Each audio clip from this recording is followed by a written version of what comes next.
Hey there everyone, Luke here, and yep, like I said, doing all three of the chapters to get caught up here, but doing them as separate videos, so no beating around the bush here. This is Bone Crisis Part 18, Chapter 249. So, we pick up from the ending of the last chapter where we had Kikiryu setting up the game, the life or death game that they're about to play with the game Gambit, as Mirio watches on as his injuries are healed, so like every damage point that he took from his battle with Maverick, that's getting restored. And at the same time, Maverick's getting restored, and all their energy is coming back. And Kikiryu explains that players have their energies reset to normal levels before the games begin. So consider this a bailout, Maverick. So yeah, even playing field, everyone's got their energy restored back to 100%, so that they can actually be in the game. I guess it's because like if the rules aren't established and nobody's like got a balanced playing field, can't really call it a game then, because like one side we're having an unfair advantage. So I guess that's kind of nice that they're actually like establishing like, okay, yeah, this is legitimately a game that was saying up here, so everyone is restored to normal, completely balanced. And Mio says like, games, huh? As Ban explains, she pulled the same stunt with me earlier and I lost. And Mio asks, okay, what game was it? Was it like chess? Was it like poke? I guess Mirio was probably thinking in his mind that like the game that they probably decided to play was strip jack poker, based on how he saw Ban in the middle of the last chapter. But she explains like, I don't know, it was something I never played before. There was a balance and coins and a gorilla stuffly. It was really random, and I didn't get all the rules. So it's basically like how K-Goal set up that Jig Jagger game, and like nobody got the rules, and they were just changing it throughout the chapter. So is it going to be like one of those kind of games? And yeah, Mio says that sounds like a spectacularly boring game. As Kira says like, I'm the recreation warlock. I can force anyone inside my barracks to face me in a game. So I guess she's not so much like Shunsui Choroko from Bleach, but more. Well, I guess she could be, considering she's got the kind of kimono style going on here, but more so like Yami Yugi 10 from Yu-Gi-Oh, I guess, because it's a life and death game, and that will become even more apparent based on what kind of game it is. So she's already set up the winning prizes as the piece of the bone that you're carrying. She's putting her life on the line too, just like Mirio and Ban and Maverick, they're all putting their lives on the line for this game. And Mirio says like, if you can set the prize and penalty at will, who says you can't change other things? You're making this up as you go. And Kikiryu says, look, yeah, even though you might actually think that, and it's a valid point that you would think that, I'm not actually. Gambit creates the games, and they're different every time. The rules are totally fair as well. They're incapable of making ones that base in the caster's favor. So yeah, I do actually like that. Like it's not like you clearly have a distinctive advantage just so that you can get the whole pound on. Or it's like, no, it's legitimately fairly based. Because I think Mirio should have picked this up with the fact that his wounds were getting healed at the same time Maverick's do, so that they got an even playing field. So yeah, she can't like dictate like what the game's gonna be, and the rules have to be fair for all parties. Kind of like the tradition of games, like it can't really be classed as a game if someone has a distinct advantage over the other. And yeah, Gambit she commands Gambit to explain the rules, and the game's game is called Life Card. So yeah, this is why I said it was like more like Yami Yugi at 10, because it's literally a game of paradox billiards, multifaceted hypercube chess strip poker. If anyone gets that reference, I'll be so happy. Like, obviously, Richmond for 100 Girlfriends Care Squared, something is gonna get that if he ever sees this video. But yeah, if anyone gets like the hyperbole, fourth dimensional hypercube chess strip poker reference, I'll be so happy. So yeah, each player is dealt 7 cards with the numbers 1 through 7 on them. So this is where they're going on with the rules. In each round, a player chooses a card, then all the players turn their cards face up at the same time. On each team, whichever card is lower becomes the team's number. Teams compare their numbers, and whichever is the highest wins the round. So I guess at that point, like, you've got the 7 cards. You've only got like the 7 cards to work with in this situation, and you can't get more cards deemed from that. Like, whatever cards you've got, that's what you've got for the entire game. I'm guessing that's kind of like the rules that are set up here. So I do like that. Like, so it's kind of like on what you get on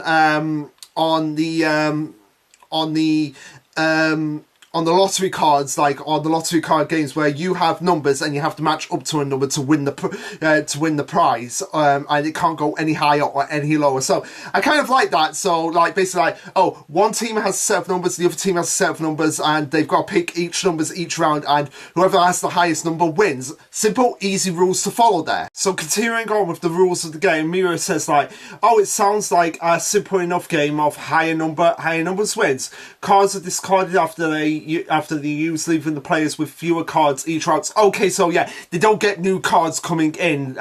So yeah, it's like, whatever cards you have, that's all you get. That's all you get for the game. As they see 7 orbs, like, what is it with anime and manga and the addiction to number 7? Like, in this game, they have 7 cards and 7 orbs. Like, and we have the Dragon Balls, we have the 7 Million Writers, we have the 7 Warlords of the Sea from Wobbly. Like, seriously, what's with all the 7s? And yeah, the Game Gambit goes on to explain, like, oh, these medals are your life points. Like, again, literally playing into that Yu-Gi-Oh! To that Yu thing, like, oh, this is just a children's card game.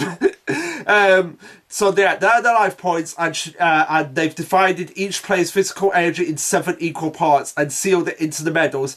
Each round, the losing team will be penalised a set number of these life points. In round 1, only 1 medal will be lost. In round 2, 2 medals will be lost, and so on until the end of the game. So they really have to play the cards right here, because if they get to round 7 and they lose, then all the medals are wiped out at that point, based on what they're saying here. However, the penalty will be addressed only on only one player per team, not both. The losing team must declare who will take the penalty each round. Then Kikiro brings up, like, a good point here. It's like, hey, what if it's time? What if we all have the same? What if both teams have the same equal amounts of numbers? And Gambit goes on to say that in that case, both teams will be declared the loser. The final rule is the most important rule. Discussions amongst team members is forbidden. So yeah, you can't talk to your teammate and come up with strategies. Like, you may be on the team, but you're working solely here, so you have to, like, really trust your teammate to, like, get in sync and be like, okay, what's he gonna pick? What's she gonna pick? What are they both gonna pick? Like, how can we utilize these numbers together? Each time a team is caught breaking the rules, both players will be penalized one medal. Once a player's medals count has been reduced to 0 or less, their team loses the game. Those are all the rules. So yeah, pretty simple stuff here. So you've got 7 cards. You have to pick the higher number than your opposing team. You can't be talking or discussing tactics with your teammate. And if you lose the round, one player gets penalised, and the players have to decide who's going to get penalised. And Mirio says, like, oh, 0 medals, so death essentially in that situation. So yeah. Mirio, as the game starts to begin, he's still thinking about the key rule here about no talking between teammates. The game's testing your ability to read your opponent to guess what number they'll pick, but at the same time you have to read your teammates too. So really gets a chance to showcase, like, how great they can be in unison and be in sync with each other. But as we know, being in sync in the Mirohito's household, yeah, that's going to be more difficult than it is. So before the game even begins, we have Kikiro going over to Maverick and whispering something in its ear, which are in accordance with the rules that is, like, forbidden, like, because they're not allowed to talk between teammates, and it's forbidden, and they'll each be penalised with 1 medal. So right off the bat, the Warlocks have already lost their first medal, so they're down to 6. But while that's maybe a positive in some regard, Mio sees it a little bit different here. He sees this as more of, like, a calculated strategy of like, wait a minute, before the game begins, they lost one of their medals. So what's this a calculated risk of like,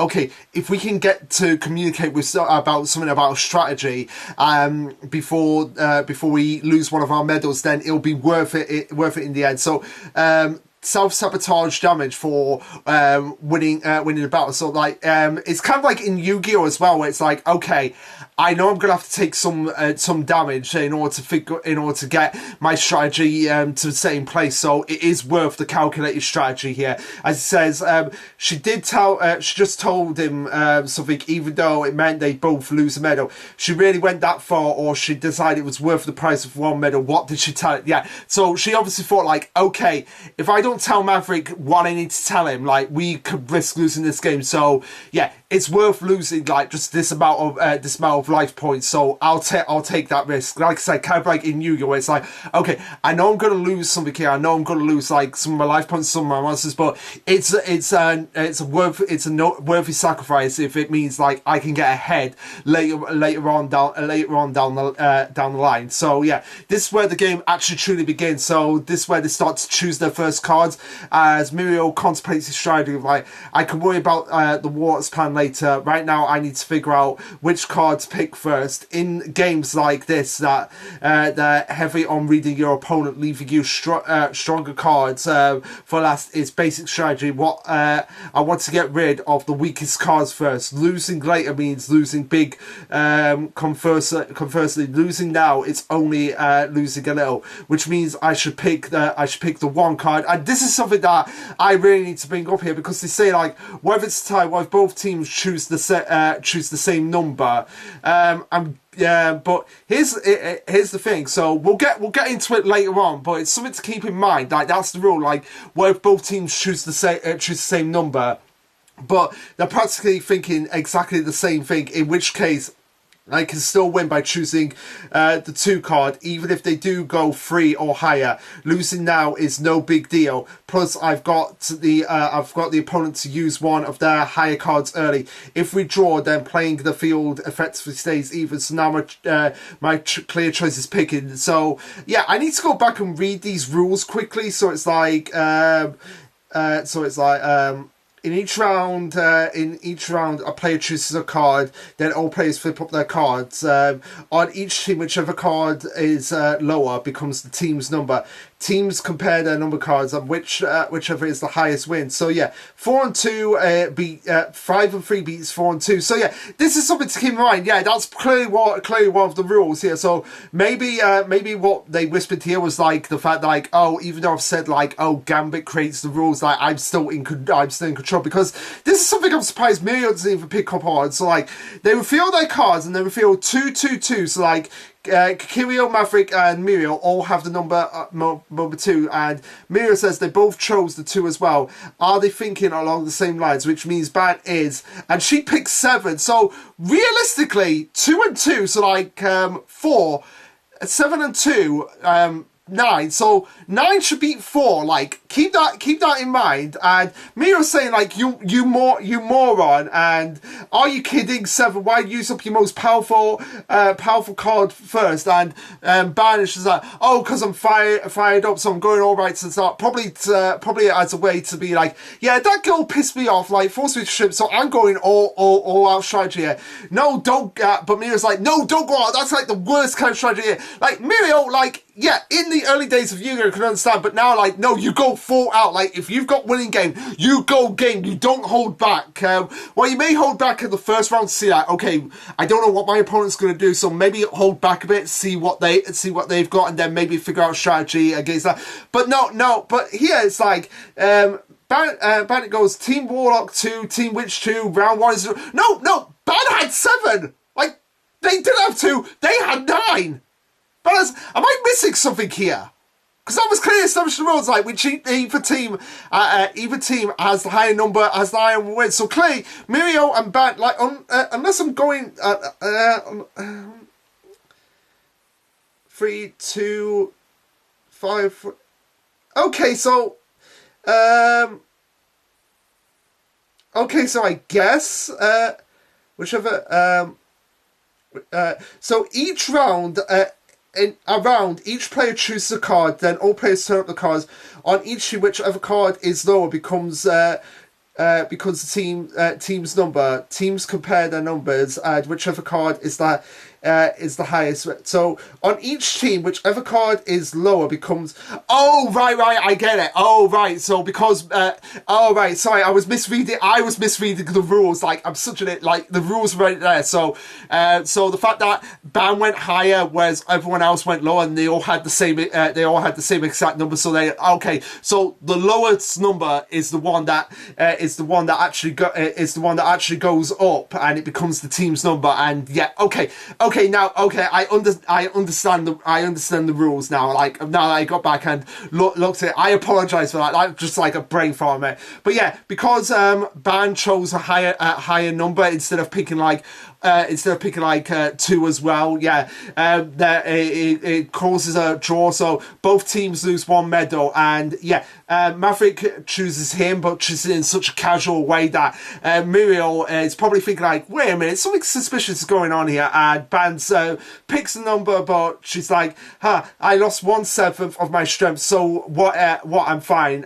Whatever, I'm fine. As Muriel says, right now, I wish you had brains to spare now. So yeah, this is where it's like, okay, yeah, just like I expected, that dragon is dragging a team down. Keep it up, Maverick. Follow my strategy, and there's no way we can lose. So I guess maybe because like they're telepathically, they're reading. So yeah, it's not a case of like they're because Muriel is going to think like, oh, they're reading my mind. Like I think they're reading both each other's minds. So like they know like, okay, I'm going to pick 4. Kikiri is going to pick 4 or something like that. I seem to think that that's what's going on here. So after the first round ends in a total disaster, we have round 2 happening where Muriel says like, okay, round 1 proved that the key to this game is winning with the smallest numbers possible. It also proves that losing R7 was the biggest waste ever.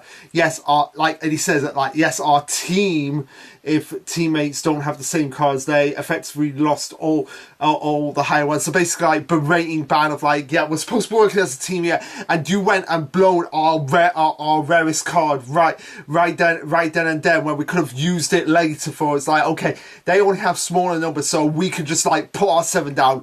Put our 7s down, and they only have their 1s to put down, and then they lose. So the best strategy is for both teams to pick the same cards, but pulling that off without being able to discuss it first is practically impossible. What the heck did she tell him back then? I wish I knew that. Whatever. Right now I have to focus on figuring out what Ban's thinking. And yeah, Ban is just giving like the stoic like poker face of like not being able to tell like, oh, is she being serious or is she being calm, collective? Like she Amira's like have to wonder what she's actually thinking. But since they don't have a 7 anymore, our only hope is closing this out quickly, and they probably know that. It's still only round 2, but I think it's time to be bold. I'll go with 4 in the dead middle. Let's see what they do about it. As yeah, they reveal their cards and they've all got 4, and it's like at this point, Miro's just there like, okay, wait a minute, like something's not right here. Garrett Dechin,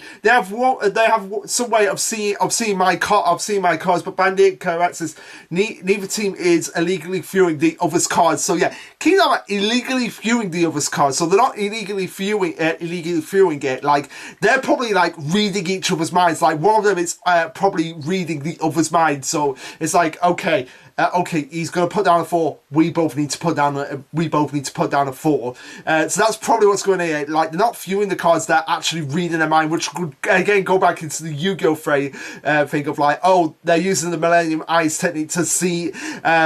To prod his mind and like see what he's actually thinking here. And Mirio, as Kikirio said, laughs. Mirio says, "Are you telling me that they're both thinking in the exact same way I'm thinking? Okay, then I know they're not thinking the same way as that. Like, and as he's thinking this, like, okay, Ban, you need to do something right now. What number you put down?" And Ban disappointingly puts down 1, and Mirio's just like, "Oh, you moron! Like, why would you even do that? Like, what happened to being fired up? Why so timid?" And Ban says like, oh, but you got so mad at me for going big last time, so I thought I'd go smaller here. And it's like, why must you always pick the extremes? Oh, you just suck at games, Ban. This is why no one wants to play with you. And yeah, at this point, Team Warlock wins, and it's like, Team Witch, you lose 2 medals, and Miriam's just like, oh, just take Ban's. Like, she's the one who's ruined this for them, and ruined this for us. And Ban's just like, how rude. Like, so it's like, this whole game is like, they're supposed to be in sync with each other, but they're clearly not in sync with each other at this point because of what's going on. Like, Mio being distracted, like, how the hell are they able to do this? And obviously Ban wanting to go all out, but then putting a step back here, and Ban's like, oh, rude, why me? You should we should take turns. And Mio says, no, losing medals equally only puts both of us in a one-hit KO situation that much faster. The longer one of us can take a bigger hit, the better concentrating our losses on just one of us is the smarter move. But you didn't think of that. You aren't thinking it at all. You're just thinking about throwing cards away at random here. So yeah, they're really starting to get into an argument here of like, we're supposed to be working as a team here, but you're throwing away all our best cards, and we're going to leave with just minuscule things that we're going to have to work with here. And Ban says, why are you getting all snippy at it? It's not like these mind games take this dumb game away. It's all pure luck. Oh, then why is the other side in perfect sync? And the fact that he doesn't even pick up on the fact that she put in quotation mind games. Like, he doesn't pick up on the fact that maybe they're actually reading our minds here. They're not seeing our cards, but they're actually reading our minds, because he says like, oh, since we don't have a 7 anymore, and I'll put down 4, and at that point they immediately put down 4. Like, he's probably not thought like, oh, they're obviously reading my mind here. And Kikiri says, oh, that's right, keep fighting, fall out of sync and your chance of winning will vanish. As Mia says, the Warlocks must be communicating with each other somehow, and it's in a way that Gambit isn't picking up on it. I have to think the only way we're winning this if I can figure that trick out, then we win. As the third round starts beginning, that's where chapter ends. So yeah, pretty obvious what's going on here. Like, Kikirio and Maverick are reading minds. Like, they're using that ability. But yeah, really great chapter. Like, I always love a good card game. As you can tell, I'm a massive Yu-Gi-Oh fan. Okay, you can't see it here, but right down there, I do have the entire first season of the entire collection of the original Yu-Gi-Oh series on DVD. So yeah, you can tell I'm a massive Yu-Gi-Oh fan. Going over it with Chaos Squared, going through the Yu-Gi-Oh franchise with them. So yeah, now based on what happens in the next chapter, I get the feeling that by the beginning of the chapter after that, like the chapter that's going to come out this Sunday, we might start the wrap up of this fight, the fight of life or death in the children's card game, or just the card game in general. So yeah, really good chapter. It was great to see the banter snap back and forth on each other, because it seemed like throughout the whole arc, like it was going so smoothly for the Witches team, for like Nico and everyone and all of that. That now we're deep into the arc. They're starting to butt heads, starting to clash for each other, and now the Warlocks are starting to get the upper hand on them. So yeah, be prepared for the final chapter that I'm going to be reviewing this week, and look forward to it, because I'm going to be starting it immediately after I finish this one. So anyway, guys, what did you think of this particular chapter? Let me know. Like, subscribe, comment, all that jazz. And this has been Lasherluke signing off. Later, guys.